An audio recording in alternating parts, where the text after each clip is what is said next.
Bet the Board. What do you mean you don't bet? I mean, I don't bet. You know, I don't gamble. I don't. I never have, and I never will. Yeah, right. I'll bet you $20 I can get you gambling before the end of the day. You owe me 15 grand, pal. Pay him.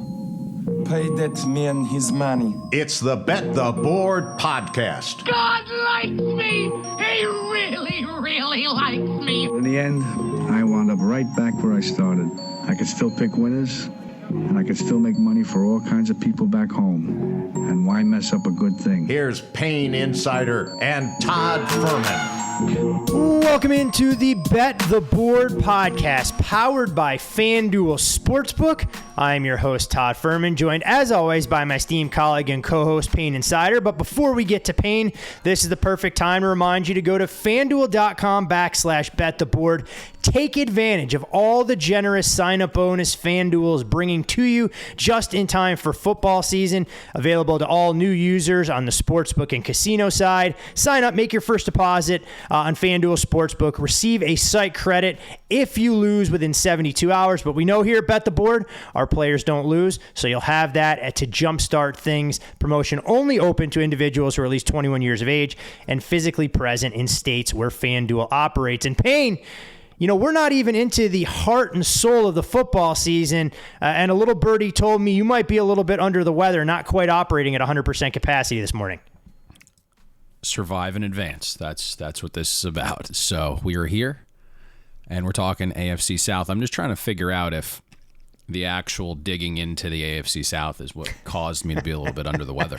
I mean, it's probably known to induce more of a stomach flu, a visceral throwing up type reaction than anything else. I can say, now we know we have 3 divisions left to go, that from top to bottom, this is the worst division in the National Football League. Of course, I'll probably have to eat crow and one of these teams finds a way to win 12 games.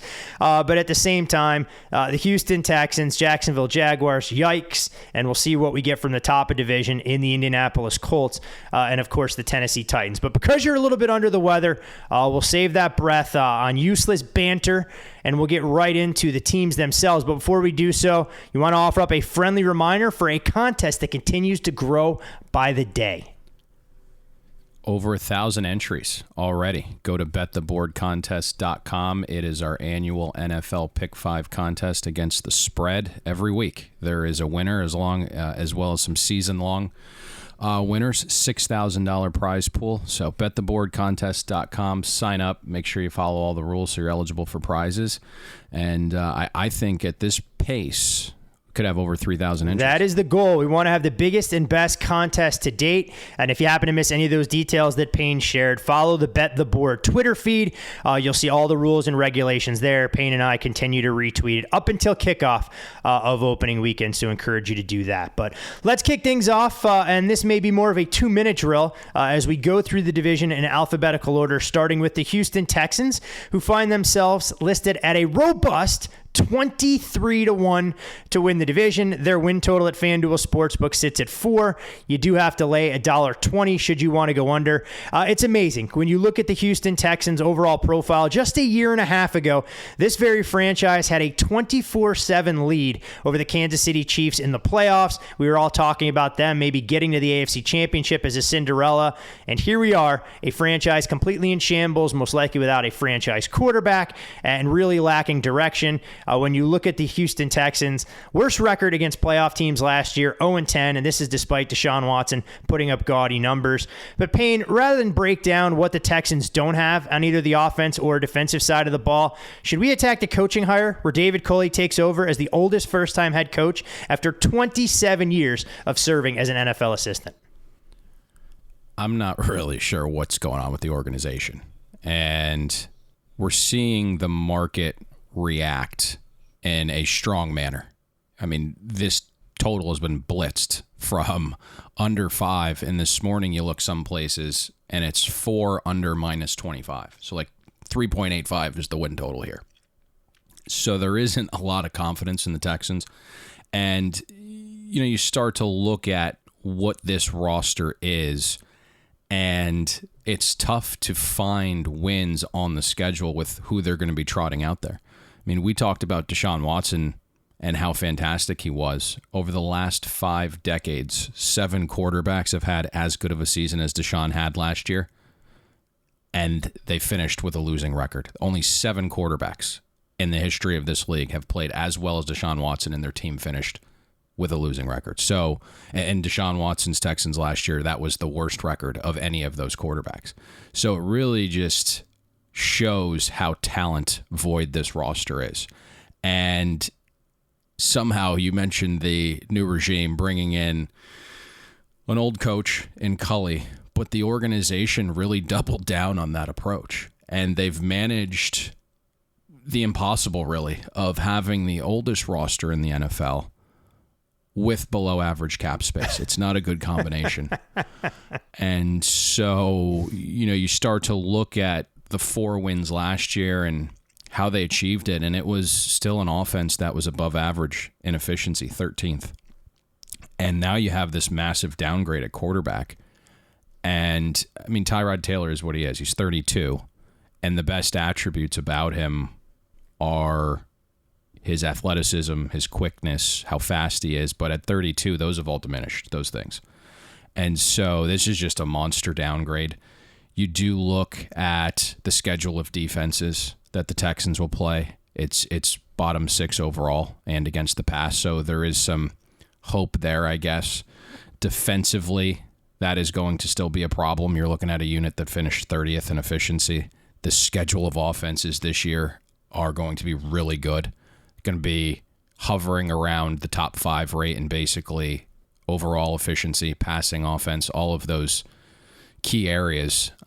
So I don't really know how this team's going to get to their win total, and I think that's probably the interesting part about this. Like, what is the Texans' game plan for this season? And I think that's really the important part, trying to figure out if the market has priced the Texans properly. Because you look at where they opened, where it is now, nobody's projecting the Texans to only win 3.85 games. But we also know the Jaguars weren't a 1-15 team last year either. And so there's ways to tank without actually making it obvious. And it's when guys have nagging injuries that could absolutely play if games were important, start to sit out. And the guy under center that makes you most competitive gets benched. We saw Jacksonville last year. There's not a reason in the world Mike Glennon and Jake Luton are playing 8 games How dare you talk poorly about season for the same How team. dare you talk poorly about Jake Luton and the amount of money he made us as an Oregon State Beaver? That is true. So that's the part that you really have to figure out is, the roster construction really boggles my mind. It's just got so many vets on it. It makes me nervous that the Texans won't actually throw in the towel unless ownership demands it. Cal McNair starts seeing like one of the college QBs look like the second coming, and then all of a sudden he's like, we need to tank and maybe get Davis Mills some reps here the last half of the season. But based upon the roster construction, I'm not getting that vibe. And so that would make me a little nervous to tail the steam and the professionals going under at a far worse number. It's so interesting because you look at the Texans, they had 1 draft pick in the top 100 and they use it on Davis Mills, which leads you to believe either they're going to throw his feet to the fire early on, or maybe they do think that this is their franchise quarterback, and potentially if they drafted number 1 overall, because the Texans do things in, be nice and say unorthodox manner, that they would go after a guy like Kayvon Thibodeau if he was to be the first guy off the board to try and pick up a pass rusher. But you mentioned the defense, and this is a group that allowed more than 5 yards per carry, the worst by any team since 2012. They surrendered 30 touchdown passes en route to that 30th overall defensive efficiency metric and forced only 3 interceptions. Not exactly a recipe for success. And when you look at their aging backfield, Payne, I'm not quite sure that if we played in an over 40 league, you'd want Mark Ingram, Phillip Lindsay, and David Johnson sharing the responsibilities toting the rock. So this is a team from a fantasy relevance standpoint that maybe it's Brandon Cooks and nobody else. But other than that, it definitely will be interesting to see how they're priced on a week in, week out basis. But from the seller to a team trying to figure out who exactly will be under center for week one. We have an idea of who it'll be going forward, but you look at the Indianapolis Colts, and they're a plus 140 underdog to win the AFC South. Now, it comes with the caveat that that number has drifted out with the injuries to Carson Wentz and Quentin Nelson. They were favorites or co-favorites, depending on where you shop, when those guys were expected to be in the fold. You look at their win total at FanDuel Sportsbook, and it's interesting because it's 8.5. You do have to lay a substantial price at $1.45 to go over. And when you look at this Colts team, 11 wins last season were the most by the franchise since 2014. They are seeking their first division title since 2014, but they were relatively fortunate as far as turnover differential was concerned, second in the league behind only the Titans. And when you look at their schedule composition, it starts off difficult, but seems to calm down a little bit where they may have a chance to make some hay. But Payne, that's the biggest question. Can Frank Reich get Carson Wentz to perform like the Carson Wentz we saw in 2017, or is this a reclamation project that was best left in Philadelphia? It's a good question. I do want to start with a little bit of a story, which you know about, and it was probably July 22nd and 23rd. We were ready to fire a really large amount on this Colts under 10, and I wanted to do it before I left town on the 26th, and you and I talked a little bit about, this potentially coming down the pike, and my guys kind of talked me off it timing-wise. Wait till you get back, and we want to verify one more thing, yada, yada, yada.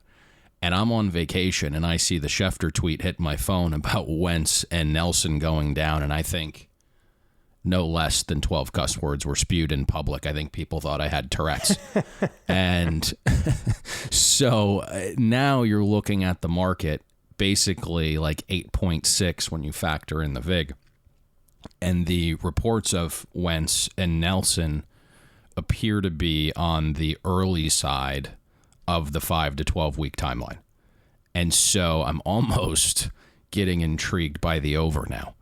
And I'm not sure that becomes anything. Maybe we're getting a little too cute, but I do lean that way now. And there were some positive reports about Wentz looking great before going down. But for me, any buy-in on the Colts is more predicated, and it has been with like Ballard and Reich. And the intel on Wentz was really good to hear, but I just am at a point where I need to see it to believe it. And we are getting to a point where we all know that Wentz's best season in 2017 came with Frank Reich by his side. So if you like the Colts, that's the sentiment you're going to hear, right? That he and Reich are on the same page spiritually, and they're friends on and off the field. And, Frank's going to be able to fix his confidence and his mechanics. But I go back to 2017 and actually look at Carson's numbers, and there was a lot of noise. Like a ridiculous amount of luck and fortune in some of those numbers. And Wentz excelled basically multiple deviations past the norm in both third down and red zone passing. 62% of Wentz red zone passes grade successful, led the league by a long mile.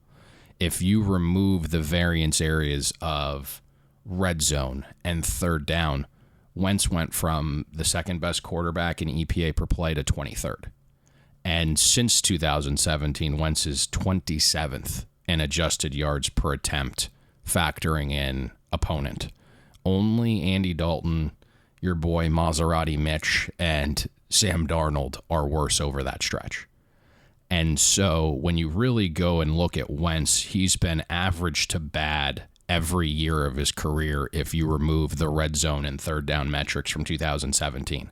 So for me, this isn't just a flip of the switch where you start to rub elbows with Frank again and like all the problems are solved. And you start to look at some of the roster composition, and you're down Anthony Costanzo. You lose your all-world left tackle. That's not easy to replace. And I think we've talked over the years, Todd, and it's a really small sample size, but Anthony Costanzo's impact on the Colts is tough to ignore. He's missed 16 games over his career. Indianapolis has only won 25% of those. And in the games that Costanzo has played, they won 55% of those games. The team averages 3 less points in games that Costanzo hasn't played. And I know the hope is that Eric Fisher fills the void, but he tore his Achilles in the AFC Championship game. And he's danced around the question all offseason and said he's not putting a timeline on things. It would sound like a best-case scenario for Eric Fisher returning is the middle of the season. Now, there are some things to be excited about. Michael Pittman in year 2. Paris Campbell finally healthy. That's our boy. T.Y. Hilton. Yeah. You have T.Y. Hilton, who did show he had some juice left in the tank, and Zach Pascal's a pretty decent third or fourth option. And I know internally the Colts like this receiver group more than the outside world by far. And the other positive is the Colts offense is going to face a schedule of defenses projected to be bottom 5 overall against the pass and in pass rush. So there are some positives here, but you're hearing all the reports about the offense just looking horrific. And really the only bright spot to the offense has been Jonathan Taylor. So even once you get Wentz back, he hasn't had this offseason to get acclimated with his new teammates. The rest of the players on this offense have been catching passes from guys that are backups. So even if Wentz is able to return week 1, what does it look like at the early part of this season when the schedule is most difficult? So that's going to be interesting to navigate this team right off the bat. It definitely challenges. I mean, you'd like to see some softer landing spots, knowing that Wentz didn't have that continuity with some of his skill position players in that offensive line. But, as we've mentioned, things are going to start pretty hot and heavy right out of the gates. They'll subside a little bit, but how big a hole could the Colts potentially dig for themselves? And you mentioned Jonathan Taylor, just to kind of put in perspective what he was able to accomplish last season as he took on a bigger workload down the stretch. He joined some of the Colts all-time greats in Edgerrin James and Marshall Faulk with 1,000+ yards in a season and 10 touchdowns, led all rookies with scrimmage yards and touchdowns as well. So Taylor coming out of Wisconsin, there were high expectations, a lot of skepticism early on with a slow start, but really came on late when the Colts needed to lean on him, and you saw that attribute to an offense that found its stride under Phillip Rivers' leadership over the latter portion of the schedule. Now, the one thing for the Colts, Payne, when you break down this roster, years ago we would have talked about this all offense, no defense. They've done a significantly better job bolstering the talent group as far as the stop unit's concerned. Antoine Woods and Kwity Paye come in. Kwity Paye, of course, the first-round pick out of Michigan. You do lose some contributors in the likes of Anthony Walker, Justin Houston, Danico Autry, and Malik Hooker, but the reality of it is the Colts have 2 bona fide stars at different levels on this defense. DeForest Buckner up front and Darius Leonard, an all-world linebacker. Number 2 rush defense a season ago, held opponents well under 4 yards per carry. Do you think what we've seen from the Colts defensively is sustainable going forward, and reason to believe that Matt Eberflus can continue to pull the right strings with this group? Yeah, I mean, all of the reports from camp, as I said, is the Colts defense has just been dominant, and that's been even with some injuries up front. Like Buckner hasn't played much during this camp, and so it's really an interesting unit. On the surface, though, it wouldn't shock me if we saw defensive regression. It really wouldn't. I know last year people thought the Colts defense was elite, and I just couldn't get around to believing that, honestly. Solid, no doubt, but not elite. And I think the only way this defense gets to elite is if Kwity Paye, who you mentioned, who had the number 1 highest pressure rate coming out in the draft, is the real deal. And guys like Lewis and Toure and Benagou take the next step. I think there's questions in the secondary. Indy is in search for their third corner, if you've done some reading, and it's basically between Carey and Rock Ya-Sin. They're neck and neck for that role. But this is a secondary that finished 29th in explosive pass defense last year. I think there were other holes that a lot of people might not have recognized unless you really do some deep diving. And it was shocking because you see it unfold as you're watching these games, and then you go back and dig into the numbers afterwards, and you get that confirmation that your eyes aren't lying to you. But third down defense, not very good. And you mentioned having the highest paid linebacker in Darius Leonard. Somehow Indy was 27th defending running back passes. Very mediocre getting after the quarterback. 15th in pass rush win rate, 18th in actual pressure rate, and those numbers came against the 6th worst schedule of pass blocking O-lines. So Indy has to step up that part of their game if they are going to even be on par as last year. you have to replace your secondary coach, Jonathan Gannon, who was promoted to a defensive coordinator position. And a lot of people think that he is really one of the up-and-coming defensive minds. And I think we discussed this a little bit when we broke down the NFC East podcast. But Gannon has really taken a large role, or had a large role, rather, in the week-to-week game plans that Indy was putting on the field defensively. And he was credited with the game plan that shut Mahomes and the Chiefs down at Arrowhead when they were shorthanded at quarterback. And then you look at the schedule, huge uptick. Colts are projected to face a top 5 schedule of offenses overall and a top 5 schedule of passing offenses.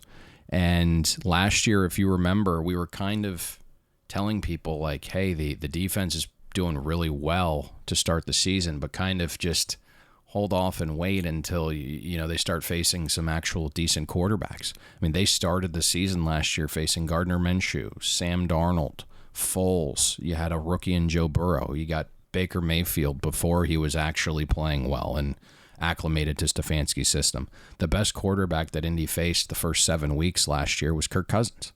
And so this doesn't feel like a defense that is going to compete to be a top 5 unit, which most people believe that's the case. It feels more like a unit in that like 9 to 13 range for me. When you look at this Texans, Indianapolis Colts schedule, I know we've both mentioned it. If somehow Indianapolis could be sitting 4-3 going into Halloween weekend with a 7-game start to the season that includes home dates against Seattle and the Rams, a trio of road games back-to-back that'll culminate in a Monday Night Football game at Baltimore. It's at Tennessee, at Miami, at Baltimore. You get a little bit of a breather against the Houston Texans in the middle. Then you travel across the country to take on the 49ers in Sunday Night Football, and that's where you have to make hay. So if you can go into that stretch 4-3, even 3-4, you'll get a trio of home dates against the Titans, Jets, and Jags. The other thing for the Colts, they don't get their bye week until week 14. So you better make sure that things are working in the right manner because you're not going to have that off week to fix things early on if you can't get the offense headed in the right direction. That's what's really interesting, because if you just kind of look at the schedule, the early portion of it, the first 8 weeks, it appears much more difficult than the actual rating. And I think once you remove the Texans from the equation, it really becomes one of the tougher schedules the first 2 months of the season. All of those teams in that area, right, that they're facing are 9, 10-win teams based on the odds makers. It's just the Texans at like 3.85, which is really skewing where the Colts schedule lies the first 8 weeks of the season. It is a difficult schedule the first 2 months. And again, that's going to be really important to monitor because Wentz just hasn't had an offseason in this new system with these new players around him, and it's going to be an adjustment period early on for sure. Definitely a team to watch week to week and see what kind of improvements we'll get from Indianapolis as everybody can get on the same page. But from the Indianapolis Colts to an intriguing team in northern Florida, that of course being the Jacksonville Jaguars, you look at their price to win the AFC South. FanDuel Sportsbook listing them at 6-1. That number has come down from as high as 11-1 earlier this offseason. But you look at their win total, and I think this is extremely interesting. 6.5, you do have to lay $1.25 to go under. May speak to the volatility, the variance, or whatever other adjective you want to use in defining the AFC South, a division that may only take 9 wins to end up atop the heap. But when you look at the Jags, in comes a regime change led by Urban Meyer. When you look at Urban and what he's done, we'd be foolish to be detractors about what he accomplished at the college level. An overnight impact every step of the way. He was 187-32 in college, one of the best coaches in the modern era, but came under scrutiny at the tail end of his time, obviously in Gainesville with Florida, and of course at Ohio State, where the offense looked a heck of a lot more dynamic with Ryan Day calling the shots. When you look at the Jags franchise as a whole, 1 playoff appearance in 13 years, finished last season on a 15-game losing streak. You talked about it, though. A lot of that artificially manufactured to try and set them up to win the Trevor Lawrence sweepstakes. The only team to rank bottom 3 in both scoring offense and scoring defense last year. And you look at the overall upgrades in talent. A lot of exciting youth on the roster, but it may take a little while, Payne, for them to all come of age. Yeah, I mean, it's a first-year quarterback. It's a first-time NFL coach. Lots of mixed coordinators and assistant coaches. This is going to take some time. And having watched the Browns-Jags Saturday night, the offense looked a little slow to me. And then, I went and listened to Urban's post-game presser. He said, we didn't get plays in fast enough. Our players didn't process and snap quick enough. And then Trevor Lawrence indicated that this is a real large adjustment from college because he used to just look to the sideline to get the play, and now it's coming in through his helmet. And if you look, Jacksonville averaged like 27 seconds between plays against the Browns. That would have actually made them the 12th fastest offense last season. So I think it's really important to note that from a pace perspective, if Urban thinks above average tempo is snail-like and rants about it for 10 minutes. So, a little piece of information there that could have some impact weekly on some of the Jags totals. Now, what is interesting is Lawrence didn't look overly comfortable. And I'm not really sure what's going on because the best way to get him comfortable is just by throwing gobs of reps at him. And whether it's trying to enhance Gardner Minshew's trade value or whatever's going on there, Urban can't have his number one pick learning this brand new offense in a transition to the NFL, like splitting first team reps in camp. Like, you have to figure out, like, Trevor Lawrence has to be your guy, right? Like, you have to give him every snap he can get. And that's really not what's going on at camp, which is really bizarre to me. Darrell Bevell that's your boy. Yes. And it's probably not going to be much of his offense. It's about adapting to Urban's offensive vision, really. And we know what Urban Meyer's college offenses were. And you just wonder if something that basic can work when you don't have, 5-star kids going against 3 stars and the opponents you're going to face each week in the NFL, their only focus is football. And basically Urban just runs a power spread. He wants to run the ball. A lot of the passing concepts are horizontal and not vertical. And you hit this perfectly because we've talked about Ryan Day since he's been at Ohio State leading the show. He's really opened up Ohio State's offense to a little bit more verticality. And I just think it's interesting. Now, maybe that changes, right, when you have Trevor Lawrence throwing and not guys like J.T. Barrett. So maybe we do see a little more vertical passing attack. But that needs to happen because you can't just limit, this game to, hey, we're just going to hand the ball off a bunch and try to overpower people and then just run a bunch of tempo and make short passes over the middle of the field. Like, it's just not a complex offense, and that's going to be really interesting to see if it works at this level. You talk about the offensive line that's in front of Trevor Lawrence. They have to be better. Somehow it's the most expensive offensive line in the NFL, and they were top 10 in health last season, yet they finished outside the top 25 in both pass block win rate and run block win rate. So, if you're going to allocate that much money to a position, they can't be horrific. And you have to give your rookie quarterback who's being thrown into the fire a chance. If you're looking at this team and the big guys up front can improve, then Jacksonville's offense has a chance to be respectable. There should be a little bit of a built-in advantage of not knowing what's coming, especially early on. And that does mesh pretty well with the schedule because the first 6 weeks, Jacksonville plays the second easiest schedule in the NFL. And then they hit their bye week, and you can load more onto Trevor's plate and adjust and maybe counter to some of the defensive adjustments that you've seen from week 1 to 6. Both the schedule of run and pass defense Jacksonville faces this season project to be below average. So that's a positive. There's decent offensive pieces that I think Urban and Lawrence get to work with. James Robinson was a really pleasant surprise. You kind of pinpointed that one early. That saved your fantasy team last year. My guy, the pride of Illinois State. Pick him up off that waiver wire.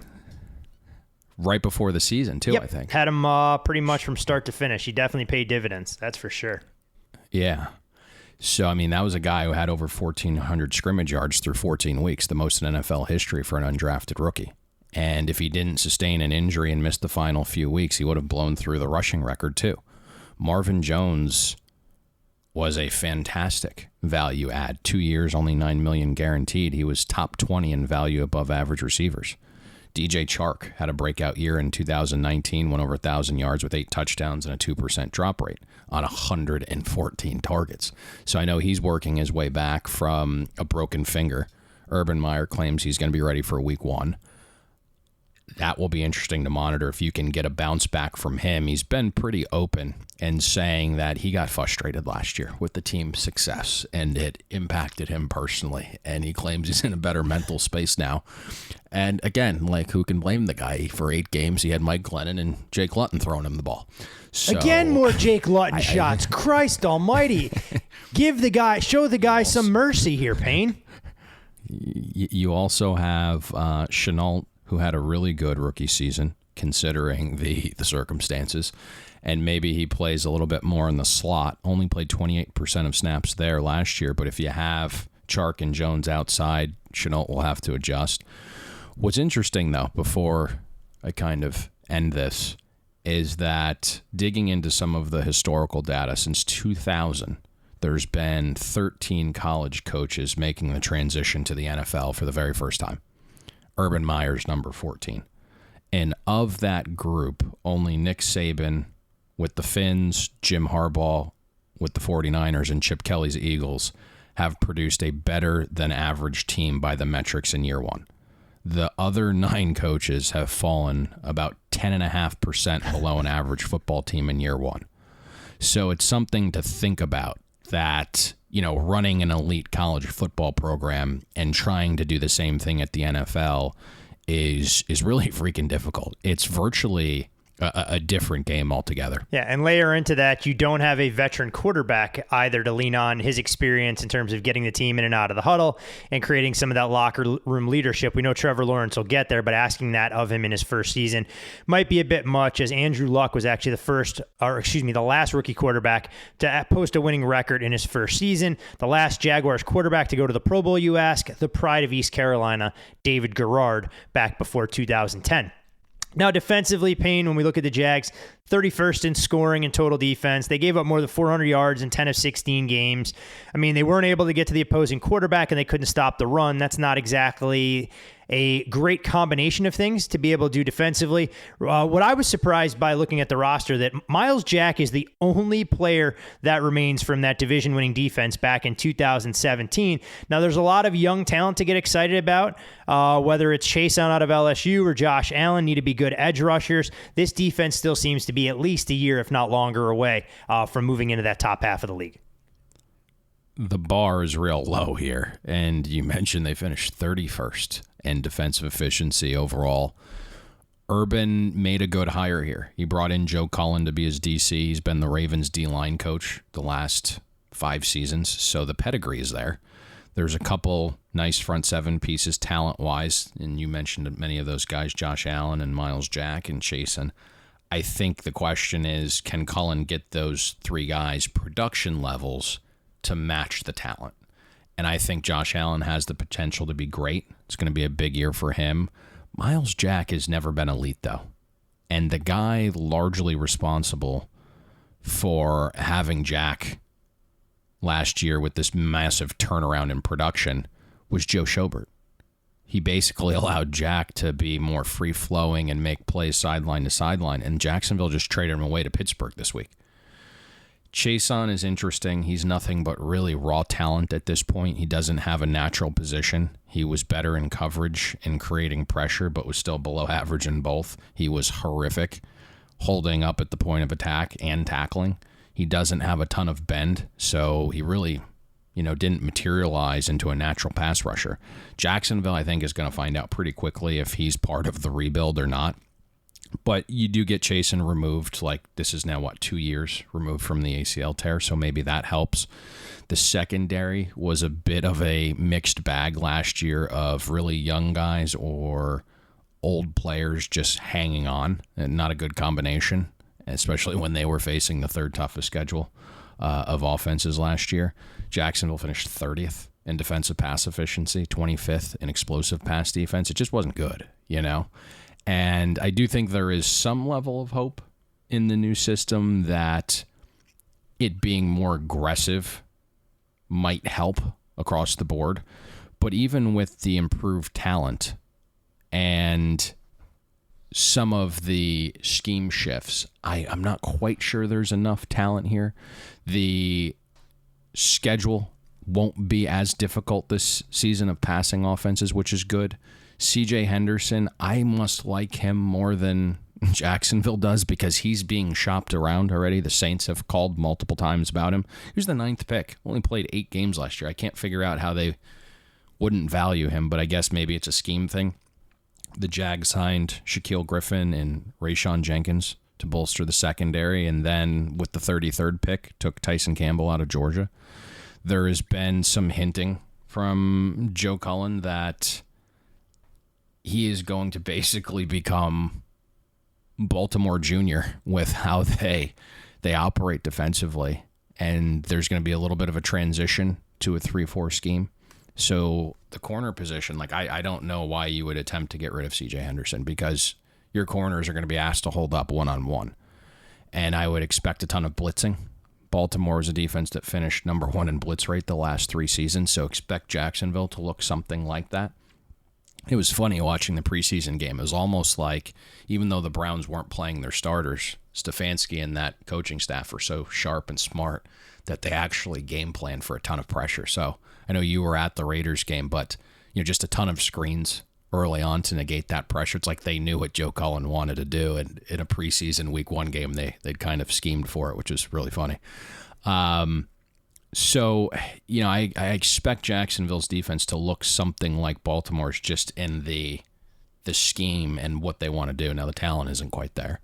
And maybe this helps Chase on improve. We know Dave Aranda at LSU used a 3-4 and allowed Chasen to come off the edge standing up because he has been horrific with his hand in the dirt, but maybe that helps. But just based on scheme and some added talent here and the schedule easing up a touch and some positive regression for the Jags pressure rate, I think that means that they're going to improve here. I mean, you just look at some of the pressure rate stuff. They finished 11th in pass rush win rate, but it only translated to into 27th in pressure rate. So that's going to improve when you look at positive regression. So across the board here, I think, we're not talking about an average defense, I don't think. But I also think they'll make a move from being one of the league's worst to maybe just bad this year.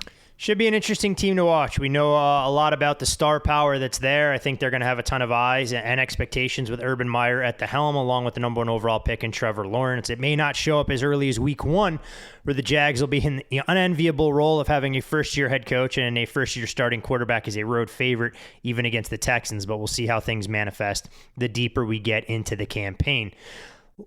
Perfect time to remind all of you, our loyal listeners, to go to fanduel.com/bettheboard. Sign up if you're a new user. Take advantage of the generous promos that are available to you. $1,000 free play right there at your disposal, just in time for football season.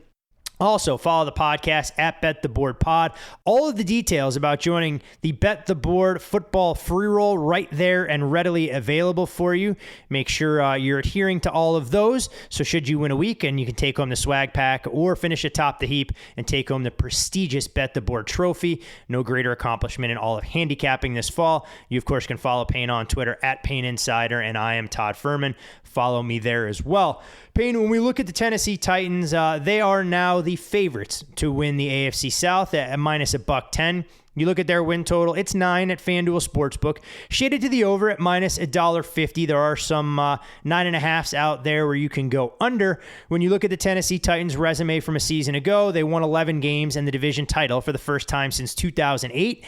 But this group only returns 12 of 22 starters, fewest of any team in the National Football League. They also had tremendous fortune in the turnover department, where they were plus 11. They were 7-2 in one-score games. And when you look at this team, it was all about offense. Top 5 as far as offensive efficiency and ranks were concerned.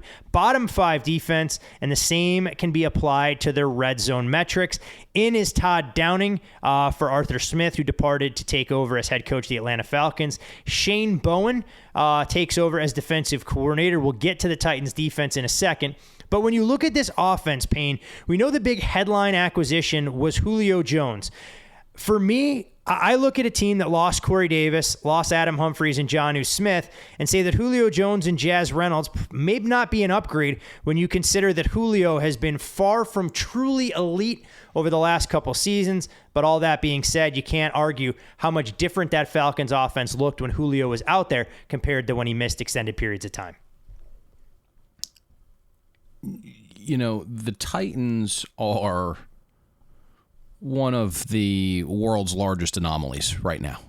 And nobody knows what's going on or really how the hell it's happening. Okay? Because you hire a defensive coordinator as your head coach, and the defenses are dreadful. And you bring in a quarterback that was really cast aside by a QB-needy Miami organization. And you yourself made him a backup initially. And then you have this very upright running back that's slow to get started and doesn't really fit today's style as a lead back. And really, you know, was thought of minimally after the first 2 seasons in the league. And then he's run for almost 3,600 yards the last 2 seasons. It's really something out of the twilight zone for Tennessee. None of it makes sense, but here we are, you know. And you mentioned Todd Downing coming in. There were probably better candidates, but my understanding is he was promoted because Tennessee didn't want change. He knows the scheme. He knows the key players' tendencies. He knows what's worked the last 2 years and what hasn't. He knows the terminology, so none of that should change.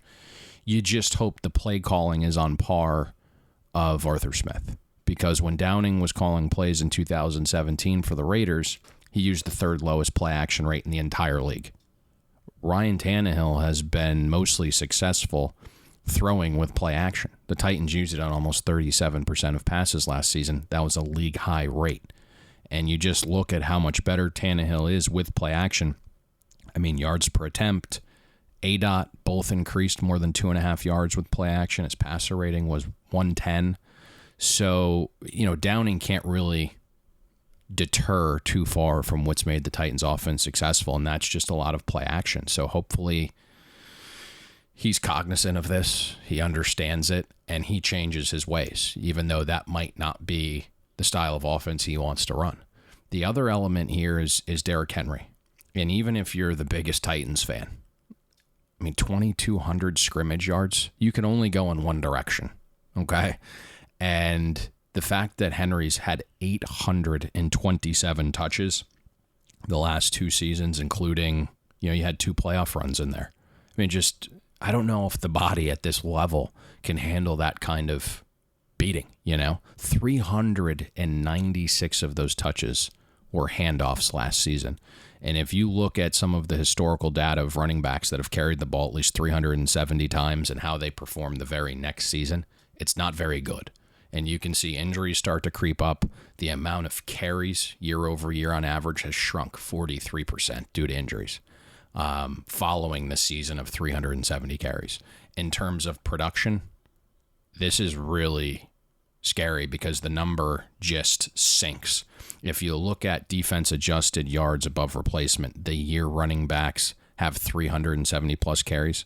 And compare that the very next season, the running backs have only contributed about 9% of the yards above replacement the following year on average. So, I mean, it has just been this massive drop. Now, I'm not saying at 27 that was going to happen or the drop is going to be that precipitous with Derrick Henry. And certainly, you know, the offense revolves around him, and we see defenses going smaller to kind of play with the passing times of the league, and Derrick Henry really doesn't have a problem running over small linebackers, but you just wonder at some point if this catches up to him. Across the board offensively, I would expect some level of regression. You mentioned some of the luck metrics at the top, but Ryan Tannehill manufactured 6-game winning drives last season. That's not a normal rate. The schedule of defenses the Titans face go from well below average to top 10, both overall and against the pass. The run schedule is above average as well. And, you know, I kind of wanted to discuss some other things, but getting to your point specifically at the top with Julio Jones, I mean, I love him. Absolute freak. And even in the games that he played last year, he was a top 5 receiver. He was elite. but you have to gauge Julio Jones as a 32-year-old receiver replacing one of the most productive receivers last season. Corey Davis was 23% better than an average receiver. He was 5th in yards per route run. So how much can Julio Jones really be an upgrade over that production? And that's how you have to gauge it. Too many people are going to hear the name and assume upgrade because Julio Jones' namesake is better than Corey Davis, but you have to compare it to the production.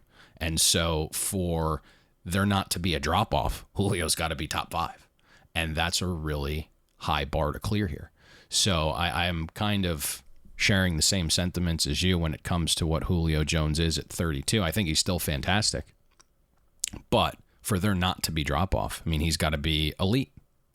And that's I think, a big question. Yeah, I'm not sure you want to tell that to Titans fans who believe they're getting Julio Jones in the peak of his career. And while I know there's always noise in the numbers and some of the statistical production for Julio his last couple of years in Atlanta has declined, given the emergence of Calvin Ridley, it's still a receiver who went from 105 yards per game receiving in 2018 to 92.9 in 2019 and bottomed out last year at 85 and change. He also missed 7 games a season ago. And the one bugaboo with Julio, whether it was the Atlanta offense, Matt Ryan, or Julio himself, he's never been a bona fide red zone threat. He disappears when you get down towards the goal line. Now, of course, having a running mate in A.J. Brown, who, I believe has that potential to really elevate his level of play to truly elite this season, you do wonder, and let's see what they get out of Anthony Firkser at the tight end. But to kind of put a bow on what you were talking about with Derrick Henry, for those folks who expect him to perform at levels that we've seen the last couple of years, you have to go no further than to dive into some of the prop markets that are available. And even with the addition of a 17th game, I mean, the over-under on Henry's rushing yards, depending on where you look, is in the mid-1400s.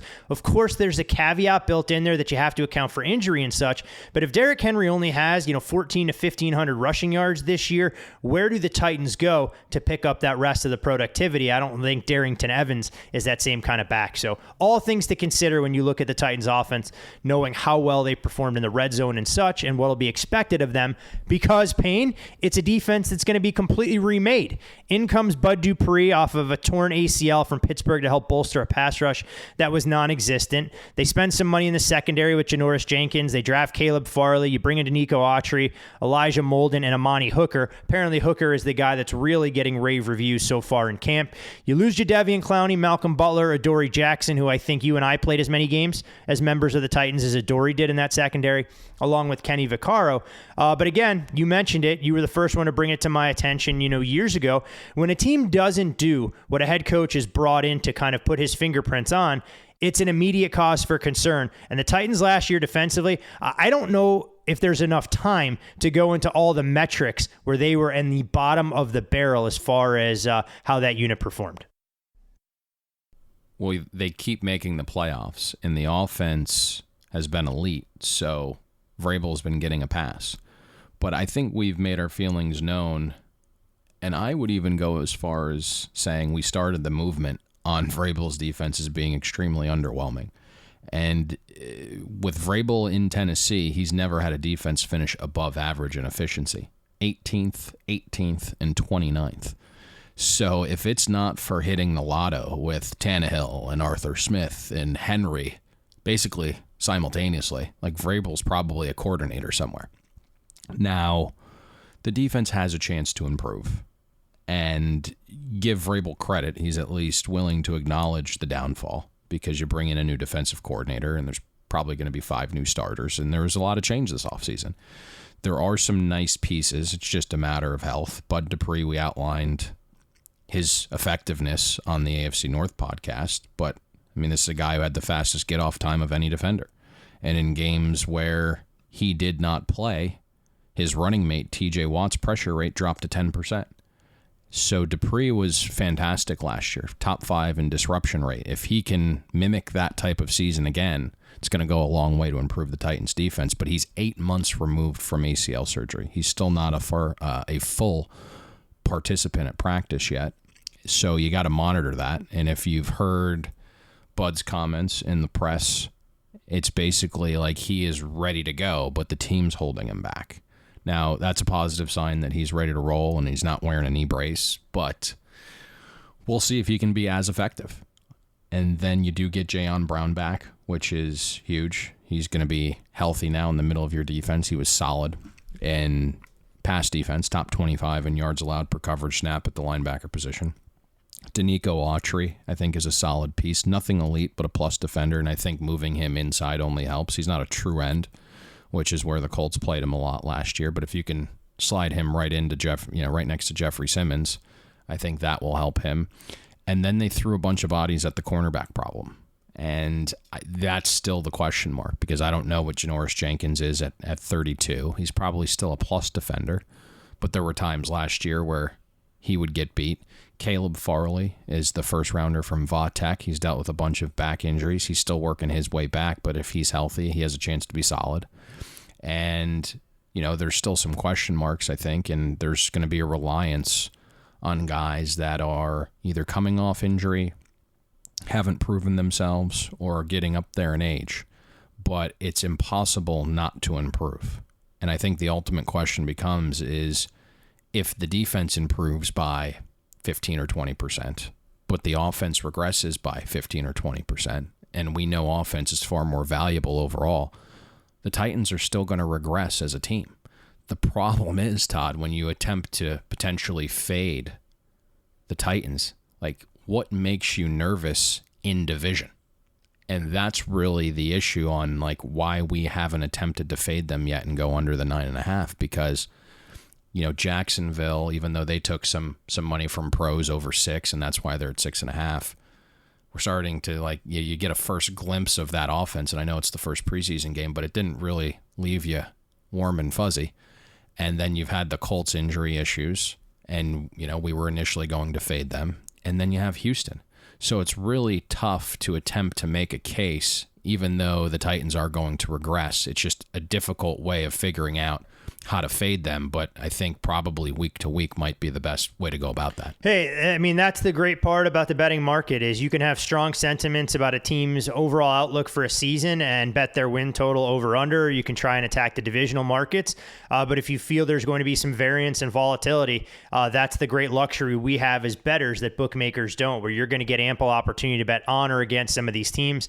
And the Titans have all that potential to fit that bill. I'm definitely curious, Payne, because there's two fan bases that I'm intimately connected to on a variety of levels, having done a ton of media work. And in Chicago, I've been a detractor so far of Justin Fields, just kind of tempering those expectations. And people want to run me out of town there. And yesterday in Nashville, I talked about the Titans defense and how, yes, fresh faces are good, but expecting them to look like the 85 Bears, probably not realistic in any stretch of the imagination. And heaven forbid you say that this Titans offense could take a step back. They'll run you out of town with pitchforks and fires at the end of those sticks. So an interesting division for all the wrong reasons, in my opinion.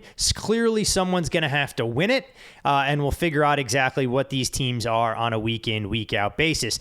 Follow the podcast at Bet the Board Pod on Twitter. Follow Payne on Twitter as well, at Payne Insider. I'm Todd Furman. Sign up for the Bet the Board football free roll. All the details right there on our Twitter feed. Go to FanDuelSportsbook.com. Take advantage of the generous sign-up offers that are there. Make sure you use a code Bet the Board. And Payne, I don't want to keep you too long. You've been a soldier so far, getting through 4 teams in the worst division in football while performing at maybe 60% of capacity as far as your voice is concerned. But there is one final order of business to transact, and our listeners know we didn't say there was going to be a best bet or a win total or anything else to sink their teeth into on every show during the preseason run-up this year. But is there an opportunity, whether it's a season-long outlook or maybe even a Week 2 preseason game, you feel is worth a small investment? Well, no one knows this, but you are the real MVP of this podcast because we have new microphones this season, and for whatever reason, I wasn't sure that there was a mute button on here, but that has come in handy as I swallow some cough drops and drink some hot tea throughout this process. It's basically been on mute every time I'm not speaking. Let's go with what we discussed last night, and if you want to deliver it to save my voice, that would be much appreciated. Sure. It'll be a preseason game. Bet number 422. That would be the Minnesota Vikings as modest favorites. I know we talked about it. We'll get into the best way to try and attack in a second. Taking on the Indianapolis Colts. When you look at Minnesota, this was a team that was flat out embarrassed last week against the Denver Broncos, obviously to our benefit, with Denver our preseason best bet. But you look at Coach Zimmer and his track record. He's always placed emphasis on kind of building that winning culture, and he was not shy about calling out a variety of players, whether it was going into the half or in the wake of Kellen Mond's performance. Now, Kellen Mond had about 2 practices under his belt. We didn't think he was going to get a lot of reps. Lo and behold, he was out there and looked like he was rather winded with a quarterback who's going to use his legs as his most dynamic weapon. We don't expect Dalvin Cook or Justin Jefferson to be out there. If Jefferson plays, it's an added bonus.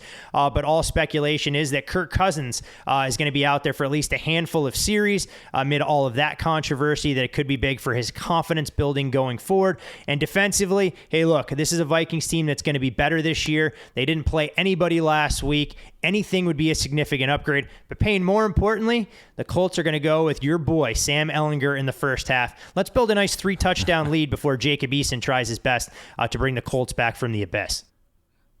I didn't dare mention this when we gave out the Broncos as a best bet, but even after the loss last week, Zimmer is 20-6 in the preseason. So he really puts an onus on this. And as you alluded to, some of the quotes have been quite telling, and practice has been really intense this week. So let's go with the Vikings. At this point, though, I do like the money line option because in the preseason, 1 is a very key number. So I think it's worth going the money line route here and lay the 25 cents. So when you look at Minnesota, this is a team that obviously we talked about at great lengths when we previewed the NFC North. We broke them down earlier. It's a team we have high expectations for, and it's all about trying to build the winning culture. Hopefully it starts Saturday afternoon when they welcome in Indianapolis. All right, Payne, time for you to go rest your voice. Do you have any parting shots? You want to take any cheap shots in my direction or anything else to get off your chest before we get a 72-hour break from one another? No, that's it, man.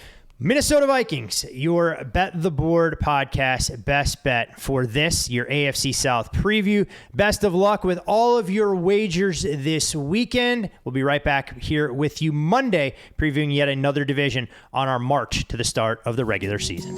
Thanks for listening to Bet the Board. You can catch Todd and Payne every Monday, Wednesday, and Thursday during football season, breaking down the biggest NFL and college football games. And to make sure you don't miss any free best bets, subscribe to Bet the Board on iTunes, Google Play, Spotify, or wherever you listen to podcasts.